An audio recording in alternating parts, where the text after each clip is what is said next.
여러분 안녕하십니까? 12월 13일 화요일 뉴스투데이 강원입니다. 최근 고열을 동반해 코로나19 증세와 비슷한 독감 환자가 늘어나고 있습니다. 10대 학생을 중심으로 독감이 급속하게 퍼지면서 독감 환자가 유행 기준보다 2배 이상 초과 발생하자 강원도는 방역 조치를 강화하고 나섰습니다. 이송미 기자의 보도입니다. 휴게 시간이 끝나자마자 병원은 대기하는 환자들로 가득합니다. 영유아부터 청소년 환자까지 대부분 독감 증상을 호소하고 있습니다. 지난달 27일부터 이달 3일까지 전국 병의원 외래 환자 1000명 가운데 독감으로 의심되는 환자는 12.3명. 20명을 넘었던 11월 초에 비하면 환자 수는 주춤했지만 독감 유행을 판단하는 기준인 4.9명에 비하면 2배 이상 높은 수치입니다. 고열 환자가 많아졌기 때문에 대부분 이제 검사를 많이 시행하고 있고요. 시행하면은 코로나와 독감이 둘 다 나오고 있습니다. 그렇지만 지금은 독감 쪽이 조금 더 나오는 것 같아요. 10대 독감 환자 증가세도 심상치 않습니다. 한 달 전만 해도 15명 정도였던 강원 지역 하루 평균 독감 학생 수는 12월 둘째 주에는 88명까지 나오면서 한 달 전에 비해 6배 가까이 증가했습니다. 여기에다 하루 평균 100명이 넘는 코로나19 학생 확진자가 발생하자 강원도와 일선 학교에서는 방역 조치를 취하고 있습니다. 현행 학교 보건법에 따라 독감에 걸린 학생은 등교 중지 조치를 받게 되지만 예년과 다르게 격리 기간을 별도로 정하지 않고 증상이 나아지면 등교를 할 수 있습니다. 예전에는 이제 5일이었잖아요, 독감이. 그랬는데 이제 바뀌었어요. 5일까지 격리할 필요는 없다라고 이제 보고 있거든요. 그래서 이제 열이 내리면 등교해도 된다, 이렇게 이제 안내하고 있습니다. 또 코로나19 확진 학생과 같이 원하는 경우 별도 고사장에서 시험을 치르거나 학교별로 중간고사 성적을 환산해 기말고사 점수로 부여한다고 밝혔습니다. MBC 뉴스 이송미입니다. 아파트 청약시장 분위기가 급변하고 있습니다.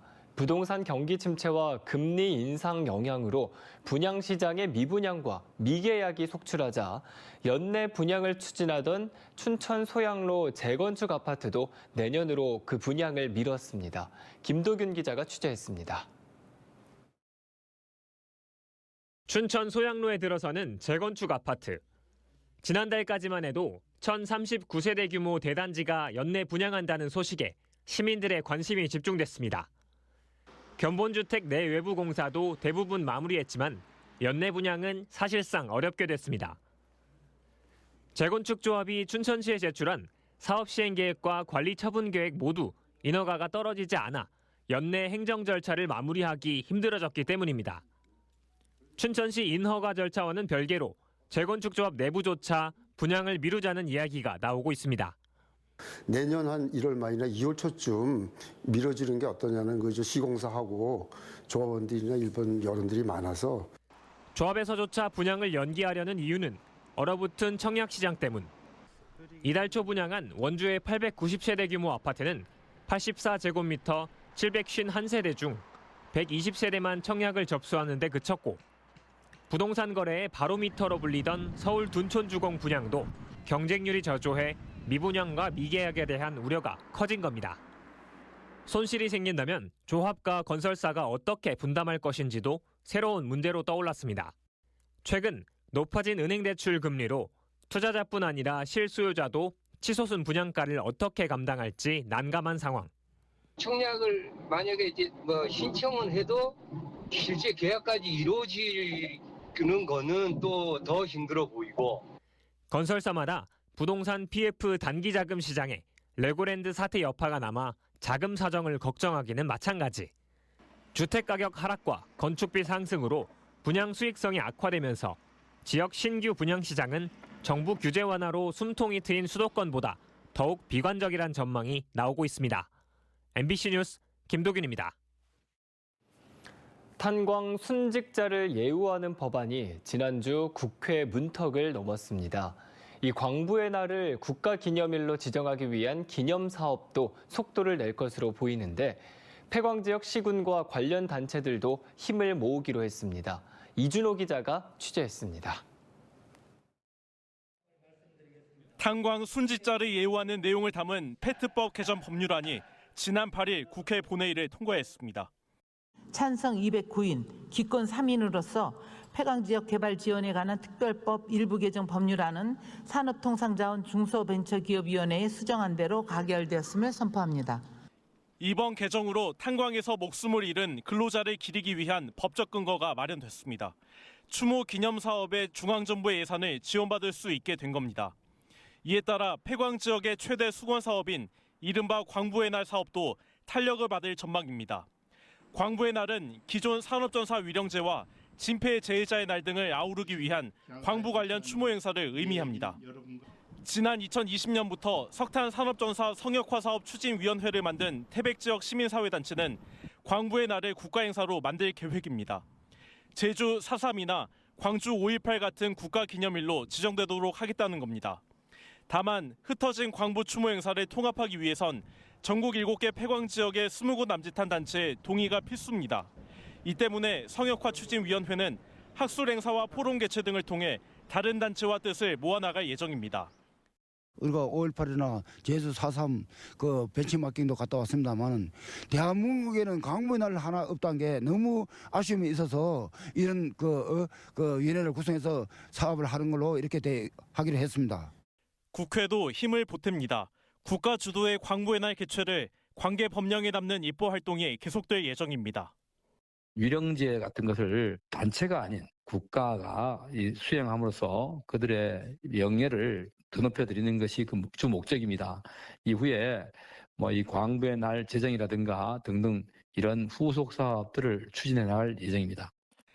탄광 노동자의 희생을 후대에 널리 알리기 위한 노력들이 가시적인 성과로 이어질지 관심입니다. MBC 뉴스 이준호입니다. 갑작스러운 부지 매각으로 사라질 뻔했던 원주 고속버스 터미널 문제는 오늘부터 시외버스 터미널과 통합 운영하기로 하면서 일단 급한 불은 끄게 됐습니다. 하지만 돌이켜보면 원주 버스터미널과 관련된 문제가 있었던 것은 이번이 처음은 아닌데요. 왜 터미널과 관련된 문제가 계속해서 생기는지 또 근본적인 해결책은 없는지 권기만 기자가 취재해봤습니다. 우산동에 있던 원주 고속 시외버스 터미널을 현재 단계동으로 이전하는 사업은 1994년 동부고속과 동신운수가 원주시로부터 터미널 부지를 매입하면서 시작됐습니다. 하지만 고속버스 터미널은 2002년, 시외버스 터미널은 2009년에야 이전했는데 부지 매입부터 이전까지 각각 8년, 15년이 걸린 겁니다. 그동안 부지는 방치됐고 고속 시외버스 터미널의 이전 시기 차이로 시민들이 겪는 불편도 적지 않았습니다. 당시 터미널 이전 사업이 차질을 빚은 건 원주시 신청사 건립 부지가 단계동에서 무실동으로 변경되는 등 외부적 요인도 있었지만 터미널 운영사의 자금난 등 경영상 이유가 가장 큰 원인이었습니다. 이번에도 마찬가지였습니다. 원주시로부터 공공목적의 터미널 부지를 시세보다 저렴하게 매입한 동부고속이 경영난 속에 시와 상의도 없이 올해 초 터미널 부지를 매각했습니다. 임시 승강장을 설치했다 취소했다 하는 해프닝 끝에 시외 터미널과의 통합으로 사태는 일단락됐지만 안심할 수 있는 상황은 아닙니다. 전국적으로 터미널 사업의 수익이 급감하는 상황에 원주 시외버스 터미널 사업자인 동신운수도 터미널 운영을 포기하고 부지를 매각할 가능성이 있는데 이를 막을 방법은 여전히 없습니다. 시민들이 또다시 터미널 문제로 불편을 겪는 일이 없도록 하기 위한 보호장치를 마련해야 한다는 목소리가 높아지고 있습니다. 원주시도 아예 다른 지자체처럼 공영 터미널 운영을 준비해야 한다는 의견도 있습니다. 당장 해결은 됐다고 하지만 좀 더 나은 공공의 목적 시설로 그 가닥을 잡아야 될 필요가 있는데요. 일단 그 버스터미널 공영화라든가 이런 것들이 중요한 검토 대상이 되겠죠. 터미널은 시민들의 생활과 직결된 공적인 성격의 사업이지만 운영은 이윤을 최우선으로 하는 민간 사업자가 하면서 문제가 반복되고 있습니다. 공공사업 부지를 민간이 저렴하게 분양받아 운영하는 경우 도시계획상 용도 유지를 강제할 수 있는 제도적 보완이 필요합니다. MBC 뉴스 권기만입니다. 강원도 기름값이 이번 주도 하락세를 이어가고 있습니다. 한국석유공사 유가정보 서비스에 따르면 어제 기준 강원도 주유소의 휘발유 평균 가격은 지난주보다 35원 떨어진 리터당 1,609원을 기록했습니다. 경유 판매 가격도 리터당 1,841원으로 지난주보다 30원 넘게 하락했습니다. 전국적인 기름값 하락세 가운데 경유가 휘발유보다 비싼 가격 역전 현상은 계속해서 이어지고 있습니다. 올해 6.1 지방선거 때 신경호 강원도교육감에 불법 선거운동을 한 혐의로 재판에 넘겨진 교육청 고위 간부 2명이 직위 해제됐습니다. 최근 강원도교육청 전 대변인이 교원 신분으로 교육감 선거운동을 한 혐의로 검찰에 불구속 기소된 데 이어 현직 비서실장은 불법 선거운동을 한 혐의로 기소돼 지난 6일 공판에서 검찰로부터 벌금 100만 원을 구형받았습니다. 도교육청은 교육청의 신뢰 회복을 위해 두 사람 모두 직위 해제했다고 밝혔습니다. 업무 처리 중 알게 된 여성의 전화번호에 사적으로 연락한 원주시청 30대 공무직이 벌금을 물게 됐습니다. 춘천지법 원주지원은 원주시청에서 구인 구직 등록자들의 개인정보를 관리하다 2017년 공무상 알게 된 여성 4명의 연락처로 사적인 연락을 한 공무직 시청 직원 35살 신모 씨에게 개인정보보호법 위반 혐의를 적용해 벌금 700만 원을 선고했습니다. 재판부는 원주시에서 제공받은 시민들의 개인정보를 심 씨가 사적으로 사용한 점이 인정된다고 판시했습니다. 오는 22일 체육회장 선거를 앞두고 고성군 선거관리위원회가 고성군 체육회장 선거 입후보의 예정자를 선거인에게 금품을 제공한 혐의로 경찰에 고발했습니다. 이 입후보 예정자는 지난달 말 지지를 호소하며 선거인 여러 명에게 현금 30만 원씩을 준 혐의를 받고 있습니다. 강원도 선관위는 체육회장 선거 과정에서 불법 행위에 대해 고발이나 과태료 부과 조치를 하고 신고자에게는 최고 2천만 원의 포상금을 지급할 예정입니다.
겨울철을 맞아 강원도 코로나19 확진자 수가 증가세를 이어가고 있습니다. 강원도 재난안전대책본부에 따르면 지난 한 주 동안 도내에서 발생한 코로나19 하루 평균 확진자 수는 1,701명으로 조사됐습니다. 확진자 수는 전주 집계된 1,557명보다 100명 넘게 증가한 수치입니다. 이에 따라 지난 한 주 누적 확진자 수도 1,000명 이상이 늘어난 11,912명으로 집계됐습니다. 강원연구원이 영화 산업을 주제로 기업하기 좋은 강원도를 만들기 위한 기업 천국 세미나를 개최합니다. 세 번째로 열린 세미나에서는 문루도 봄내 영화 종합촬영소 대표가 영화 관련 산업 기반 확충 필요성에 대해 강의할 예정입니다. 강원연구원은 내년에도 규제 개혁과 산업 발전을 위한 소통의 장을 계속해서 마련하겠다고 밝혔습니다. 춘천시가 주방용 불법 오물 분쇄기 사용을 금지하고 인증 제품 홍보에 나섰습니다. 주방용 오물 분쇄기는 가정에서 발생하는 음식물 쓰레기를 분쇄해 하수관으로 배출시키는 기기로 불법 제품을 사용하면 관로가 막히고 하천 수지를 오염시킵니다. 춘천시는 20% 미만의 음식물 찌꺼기만 하수로 배출되는 KC 안전인증 제품을 쓰고 80% 이상은 음식물 종량제 봉투로 배출할 것을 당부했습니다. 강릉시의회가 강원특수교육원 강릉 유치를 촉구하는 결의문을 발표했습니다. 강릉시의회는 윤희주 의원이 대표 발의한 강원특수교육원 강릉 유치 촉구 결의안에 대해 교통인프라의 발달로 영서 지역과의 접근이 쉬운 강릉시에 강릉특수교육원이 설립된다면 특수교육과 직업교육, 진로체험에 시너지 효과를 낼 수 있다고 밝혔습니다. 강릉시의회는 장애 학생과 가족들에게 정서적 안정감을 줄 수 있는 관광도시인 강릉이 강원특수교육원의 최적지라며 강릉 유치에 시민 역량을 모으고 특수교육 대상자 권리 증진에 적극 노력하겠다고 결의했습니다. 지난 4월부터 운영된 원주 농업인 새벽시장이 폐장한 가운데 올해 모두 66억 원의 매출을 올린 것으로 집계됐습니다. 올해 판매액은 66억 원으로 작년 54억 원 대비 22%가 증가했고 방문객도 작년보다 3만 명이 늘어난 38만 명에 달했습니다. 원주 농업인 새벽시장은 267개 회원 농민들이 직접 생산한 농산물을 소비자들에게 직거래로 판매하는 대표 직거래 장터로 자리를 잡았습니다. 삼척 시민들에게 에너지 기후 지원금을 지급하자는 의견이 제시됐습니다. 삼척시의회 이강우 의원은 최근 의회 5분 발언을 통해 삼척 지역의 경우 발전소와 탄과 시멘트 업체 등의 가동으로 주민들이 지속적인 피해를 입고 있다며 해당 업체들의 세금으로 시민 모두에게 2024년부터 연간 20만 원씩 에너지 기후 지원금을 지급하자고 주장했습니다. 이 의원은 2014년부터 발전세율의 인상으로 전 시민 지급이 충분히 가능하다며 지원금의 지역 경제에 미치는 긍정적 효과도 고려해야 한다고 설명했습니다. 양양군이 이달 말까지 속초 양양 간 광역버스 정보 시스템을 구축한다고 밝혔습니다. 광역버스 정보 시스템 구축 사업은 속초와 양양을 운행하는 시내버스와 농어촌 버스, 마을버스 등의 운행 정보를 이용객들에게 제공해 교통 이용 편의를 높이게 됩니다. 이번 사업은 올해 국토교통부 공모사업에 선정돼 사업비 3억 4천여만 원 가운데 30%를 국비로 지원받아 추진하며 버스 안내기 28대와 차량 단말기 17대가 정류장과 버스에 각각 설치됩니다. 이상으로 뉴스투데이 강원을 마칩니다. 고맙습니다.